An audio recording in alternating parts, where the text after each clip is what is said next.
여러분 반갑습니다. 신앙 강좌부 강의 시작하도록 하겠습니다. 네, 저희는 계속해서 로마 역사를 정리하도록 하겠습니다. 로마 황제들에 대해서 총정리하도록 하겠습니다.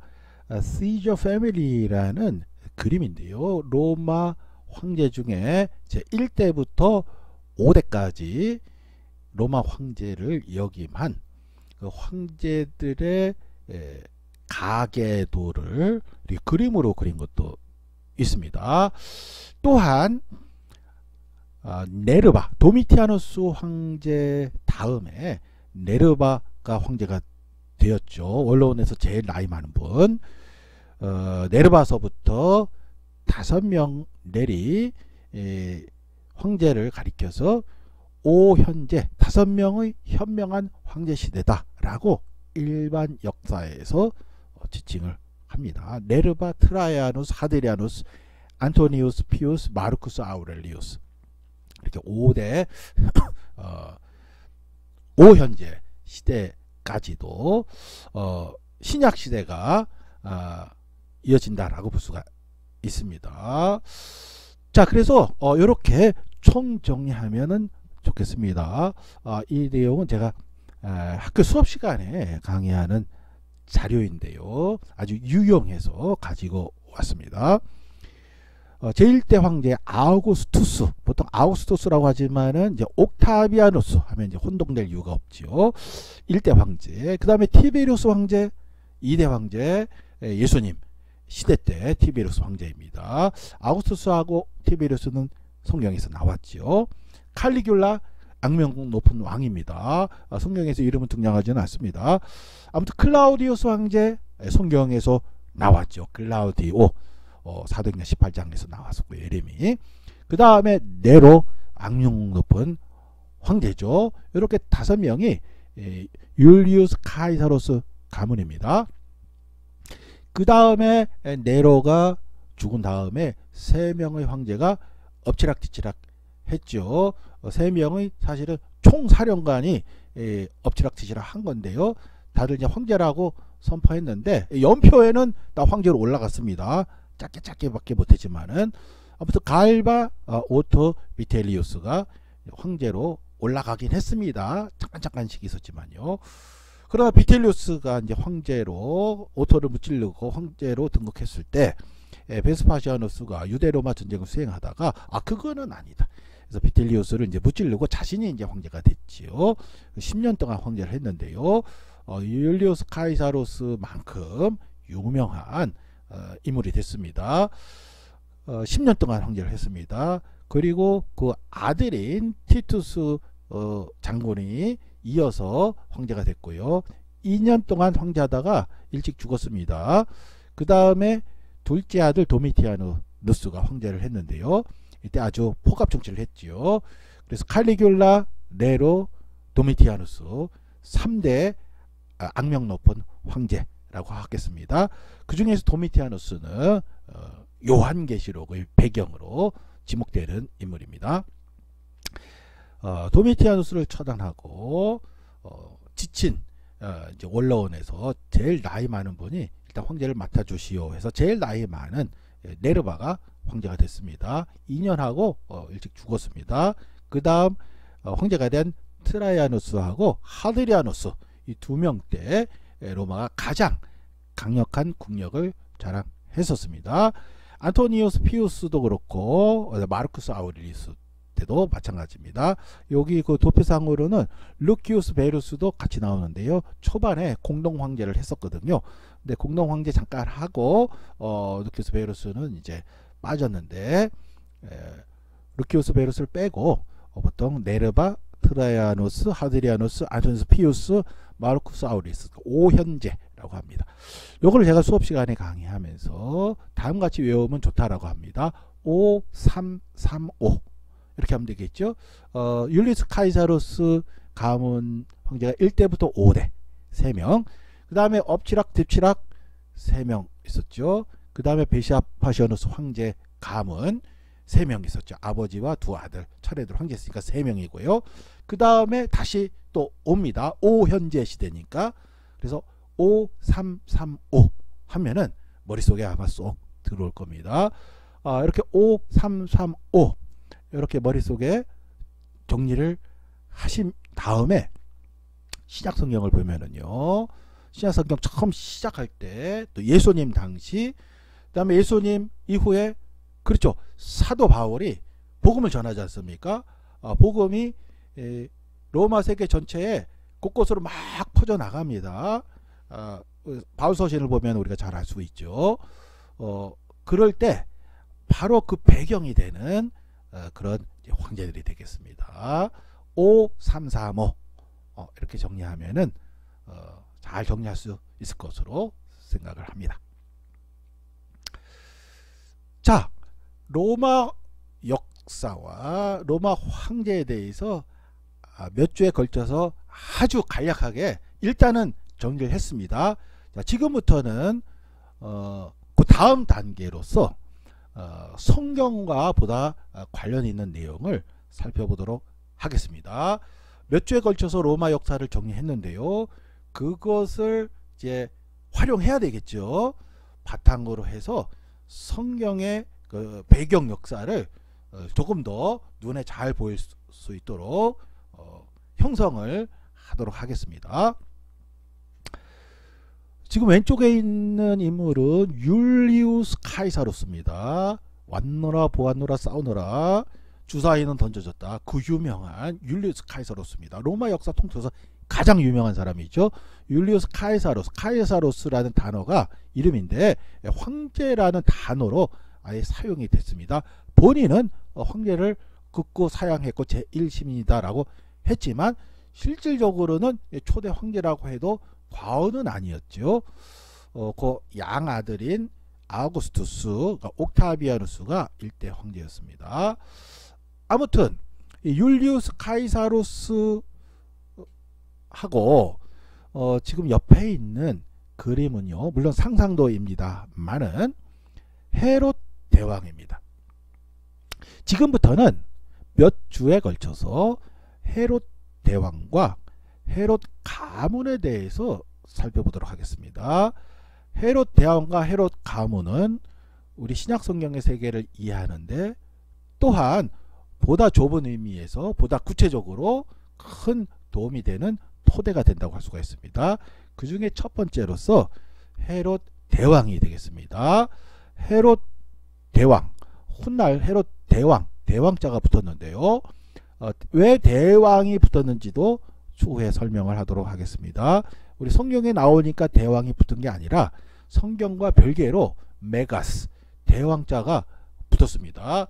알렉산드로스처럼 정말 세계 대정복을 한 것도 아니고 유대의 왕임에도 불구하고 대왕자가 붙은 경우는 거의 없습니다.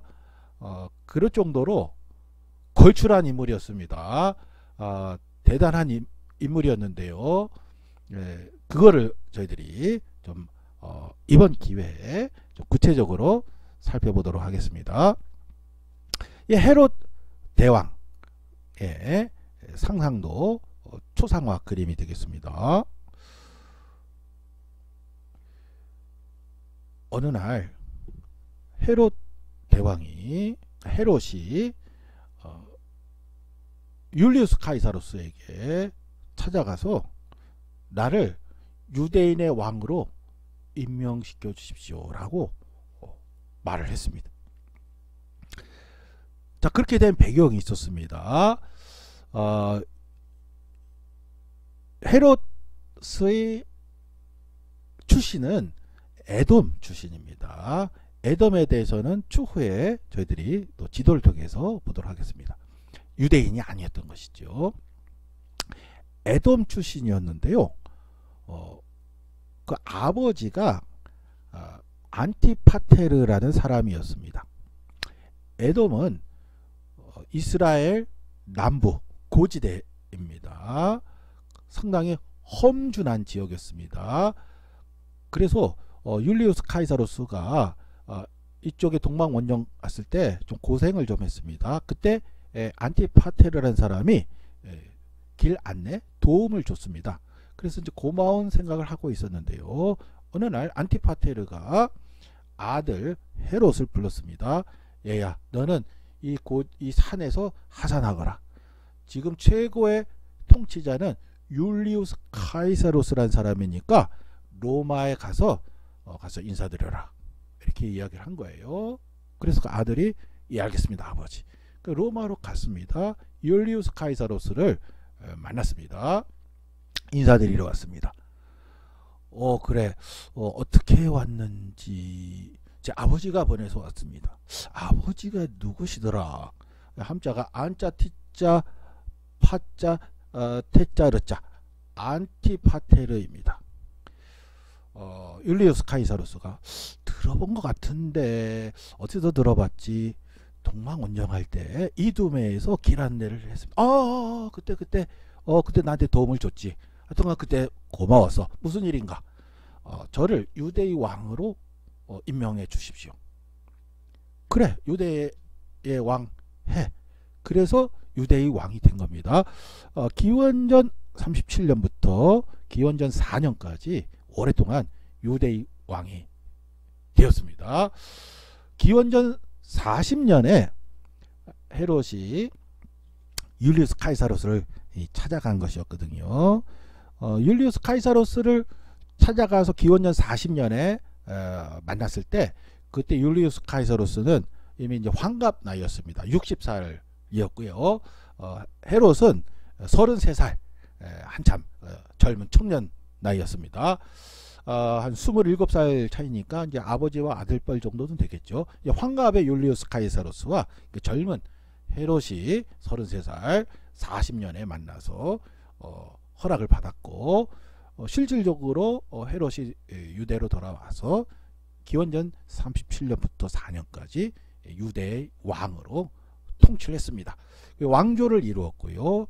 그 아들이 대를 이어서 유대의 왕으로 통치를 하게 되었습니다.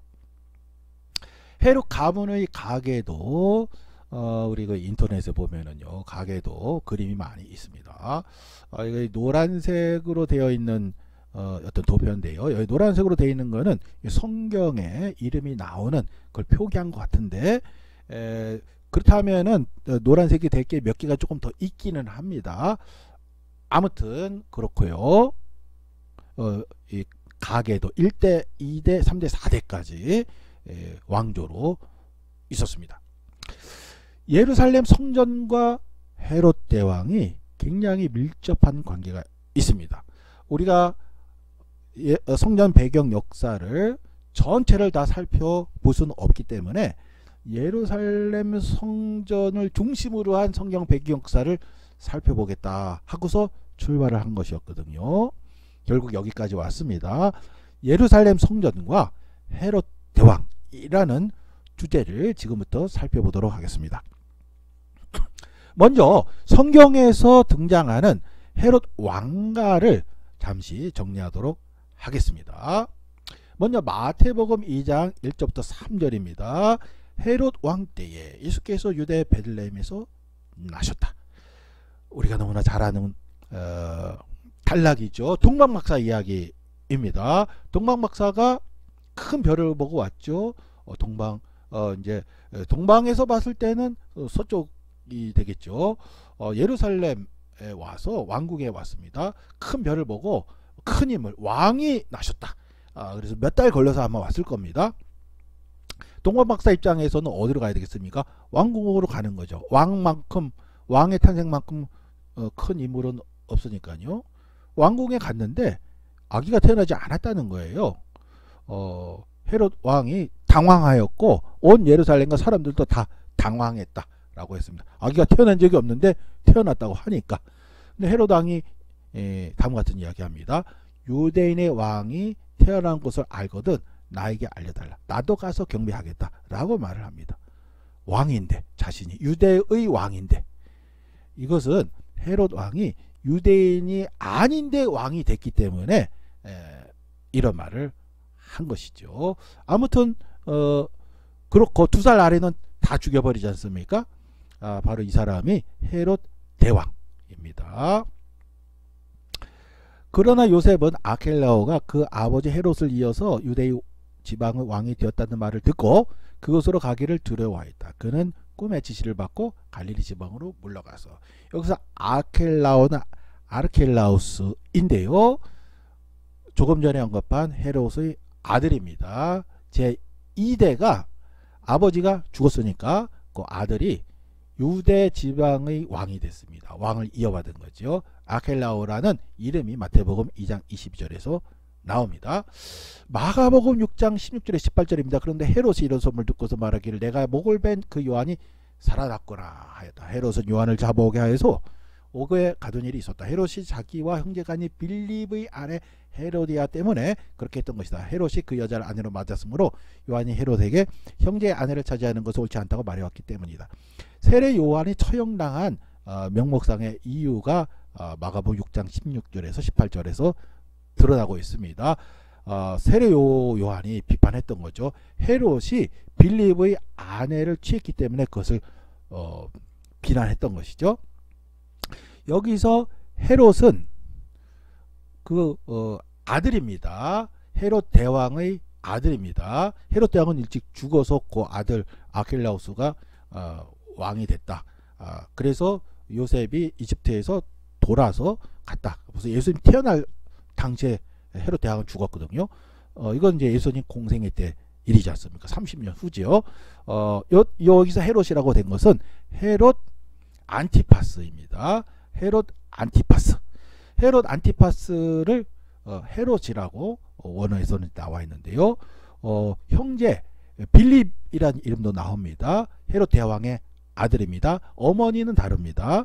아무튼 어머니는 다르지만은 형제인 빌립이라는 이름도 나오고 헤롯 안티파스. 안티파스라는 단어는 나오지, 이름은 나오진 않지만 헤롯 성경에 나옵니다. 세례 요한을 처형한 그 헤롯이 바로 헤롯 대왕의 아들 헤롯 안티파스입니다.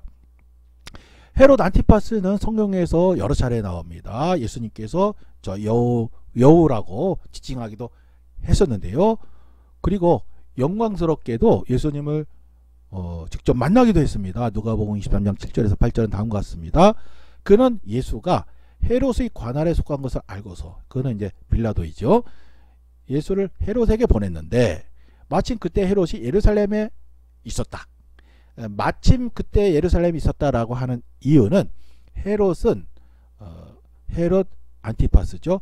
갈릴리의 왕입니다. 유대 지역은 이제 왕 금지입니다. 여긴 총독, 로마 총독이 직접 관할합니다. 계속 반란이 일어났기 때문에 로마 총독, 그러니까 빌라도가 직접 관할하는 지역으로 유대는 이미 그렇게 됐고, 아켈라우스 이후에 헤롯 안티파스는 갈릴리, 북쪽 갈릴리의 왕이었습니다. 그런데 마침 예루살렘에 내려와 있었습니다. 이때 6월절이었기 때문에 아마 구경 왔던 것 같습니다.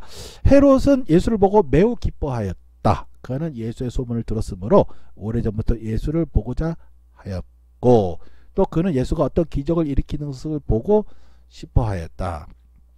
천진난만하게 예수님을 마술쟁이로 이해하는 그런 헤롯의 모습이 등장하고 있습니다.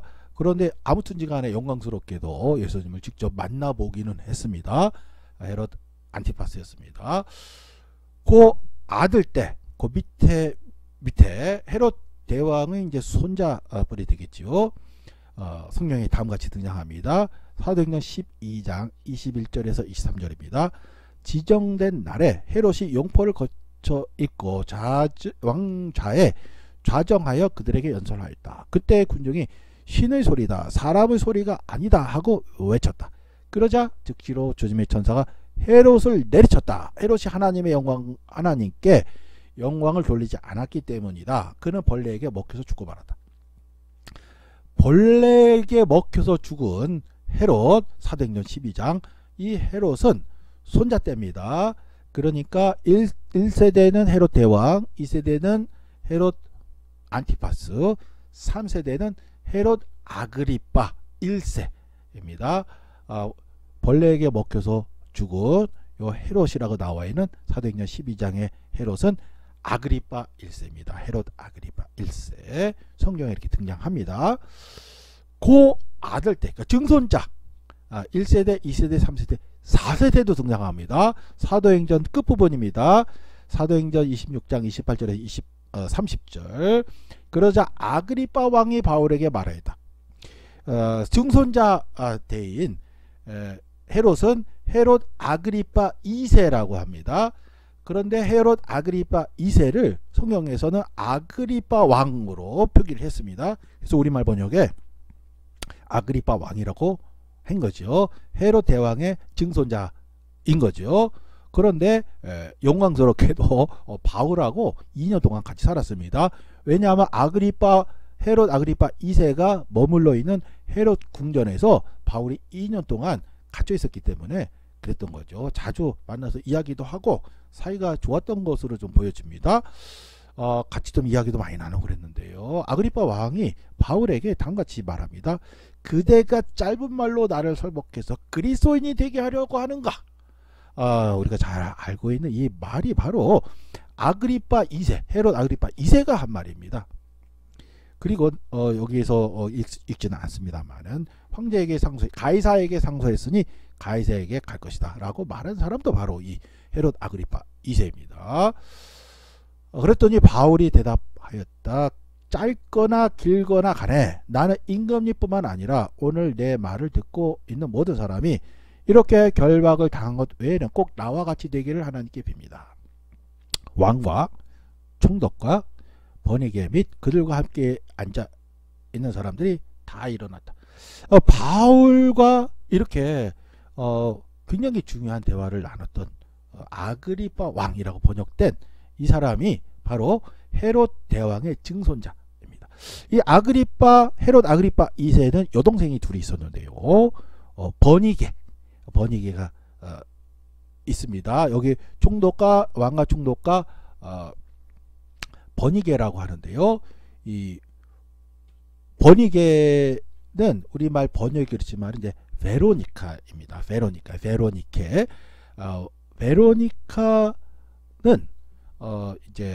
베로니카는 이제 공주인데요. 헤롯 아그리파 2세의 여동생이죠. 번이게는 우리가 지난 시간에 살펴본 로마 황제 가운데 베스파시아누스의 첫째 아들 티투스와 연인 사이였습니다. 그래서 번이게가, 그러니까 베로니카가 로마를 2번이나 방문합니다. 그런데 로마 시민들이 티투스 황제의 결혼을 허락하지 않았습니다. 유대 공주와의 결혼을 허락하지 않았습니다. 그래서 티투스가 아마도 화가 났던 모양입니다. 평생 로마 황제임에도 불구하고 독신으로 살다가 죽었습니다. 이 베로니카를 잊지 못해서 아마 그러지 않았을까 좀 생각이 듭니다. 로마 시민들이 반대했던 이유는 학자들이 추정컨대 예전에 안토니우스와 클레오파트라 그 관계 때문에 로마가 완전히 풍비박산이 나기 직전까지 갔었지 않습니까? 그래서 그것을 우려해서 동방의 공주와 로마 황제의 결혼을 아마 반대했을 것으로 사람들이 추정은 하고 있습니다. 아무튼 로마 황제로서 예루살렘 성전에 통곡의 벽만 남고 허물은 장본인인 티투스 장군, 나중에 로마 황제가 됐는데 로마 황제로서 번이게에게 베로니카를 초청해서 로마에서 2번이나 만나기도 했지만 결혼을 결국 이루지는 못했는데요. 그 베로니카가 우리 사도행전 26장 30절에서 번이게라는 이름으로 직접적으로 그 이름이 등장합니다. 네, 헤롯 가문 가계의 투표대요. 이런 것도 있습니다. 네, 정리를 해보도록 하겠습니다. 1세대는 헤롯 대왕입니다. 예수님 탄생했을 때 2살 아래를 다 죽여라 했던 그 사람이죠. 2세대는 헤롯 안티파스입니다. 세례 요한의 목을 자르고요. 예수님을 실제로 만나서 신문하기도 한 사람입니다. 3세대는 헤롯 아그리파 1세입니다. 벌레가 와서 먹어버렸죠. 4세대는 헤롯 아그리파 2세입니다. 바울과 친하게 지내면서 내가 나를 그리스도인이 되게 하려는가 라는 말까지 했던 그 사람입니다. 1세대, 2세대, 3세대, 4세대가 4세대가 성경에서 이렇게 직접적으로 등장을 합니다. 자, 헤롯은 그런데요, 이두메 출신입니다. 유대인이 아니었습니다. 이두메 출신이다 하는 것이 중요합니다. 우리 그 바이블 아틀라스에서 가지고 온 것인데요. 구약 시대에 보시면 가운데 아랫부분 보라색으로 된 지역이 있습니다. 에돔입니다. 에돔. 사해바다, 여기서는 이제 염해라고 번역했는데요.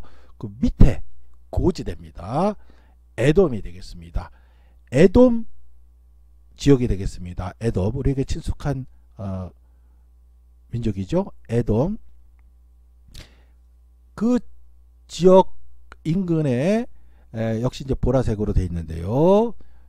그 지역에 지금 살고 있는 사람들이 이두메라고 표시가 되어 있습니다. 신약 시대에는 이두메입니다. 에돔, 이두메 같은 겁니다. 에돔은 히브리어고 이두메는 헬라어입니다. 에돔, 이두메 같은 지역이다. 바로 이곳 이두메 출신입니다. 다시 말해서 헤롯은 에돔 출신이다 하는 거지. 이쪽 지역, 에돔 지역에 대해서 사진을 좀 몇 장 보도록 하겠습니다. 우리 인류가 가지고 있는 보물 중에 가장 아름다운 보물 몇 손가락 안에 드는 유적이죠. 페트라. 너무나도 유명한 유적 페트라입니다. 페트라가 바로 이 에돔, 이두메에 있는 겁니다. 이스라엘은 밑으로 갈수록 고지대입니다. 그 산 위에, 산이 우리나라 그런 나무 많은 그런 산이 아니고 이렇게 시뻘건 벽돌로 된 산들이 쭉 있습니다. 그 산 이렇게 돌로 된 바위산에 깎아서 도시를 만들었습니다. 이쪽 지역의 그 다큐멘터리를 보면은요, 상수도 하수도를 다 돌을 깎아서 만들어 놨습니다. 어마어마한 도시를 만들어 놨는데요, 그야말로 이제 경이롭다라고 할 수밖에 없을 정도인데요, 이게 돌을 깎아 가지고 페트라, 이거 지금 알카즈네지요, 만들었습니다. 페트라라는 것은 헬라어로 돌이란 뜻입니다. 베드로, 반석, 베드로, 역시 헬라어죠. 페트라, 돌이란 뜻입니다. 그래서 석유를 페트로니움이라고 하죠. 아무튼 이제 돌로 된 이 험준한 산을 깎아서 이렇게 알카즈네 엄청난 유적을 만들었습니다. 조금 전에 본 알카즈네 뿐만이 아니라 이 페트라에는 이렇게 원형 경기장입니다. 돌을 깎아서 원형 경기장도 있고요. 이렇게 어마어마한 도시를 돌을 깎아서 만들었습니다. 지금 봐도 경이로울 정도인데요. 지진으로 다 무너지기 이전에는 정말 엄청났을 것으로 생각이 듭니다. 이렇게 엄청난 도시를 만들었습니다. 예, 지금은 세계적인 이제 관광지가 됐는데요. 에돔입니다. 이돔에 이스라엘 남쪽 고지대 험준한 지역인데 이렇게 돌로 형성된 큰 고지대인데 이렇게 돌을 깎아서 만들었습니다. 이건 알카즈네와 다른 건물인데요, 역시 이렇게 멋있게 만들었습니다. 네, 저희들이 성지순례를 다녀오는 경우가 많이 있습니다. 그래서 잠시만 안내를 해드리면은요, 요르단 쪽입니다. 현재 저희가 성지순례 간다면 그렇습니다. 지도상 이거는 이제 여행 안내 지도인데요, 초록색 이스라엘 지역은 아니고 오른쪽에 요르단 국가가 있습니다. 요르단 그 암만, 이 위쪽에 그 암만이 이제 공항이죠. 암만에서 내리면 비행기를 내리면 됩니다. 거기서 이제 모세가 죽은 느보산이 이제 가까이 있는데요. 밑으로 쭉 내려오면은 아래쪽 중간 부분에 페트라 있습니다. 처음 사진을 본 페트라가 이렇게 있고요. 조금 더 내려가면은 이제 와디럼이라는 또 역시 유명한 또 이쪽 지역의 에돔 지역의 특색을 알 수 있는 그런 경이로운 지역이 있습니다. 그래서 보통 성지순례 할 때 페트라, 와디럼 같이 방문을 하지요. 와디럼 밑에 옆에는 이제 아카바라는 항구 도시가 있는데요. 그 왕의 대로가 거쳐가는 또 항구가 되겠습니다. 아카바라는 유명한 항구도 있는데요. 아무튼 이 페트라 와디럼 그 위치는 이제 요르단 쪽 사해 한참 밑에 위치해 있다라고 할 수가 있습니다. 혹시 성지순례를 계획하거나 다녀오시는 분들은 요걸 잘 보시고 페트라 와디럼 성경과 밀접한 연관이 있는 곳이니까 좋은 경험하고 오시면은 좋겠습니다. 네, 이렇게 해서 오늘은 헤롯 왕가에 대해서 잠시 살펴보았는데요. 다음 주에 헤롯 왕가에 대해서 특별히 헤롯 대왕에 대해서 좀 더 자세히 살펴보도록 하겠습니다. 오늘 내용은 여기까지 진행하겠습니다. 수고 많으셨습니다.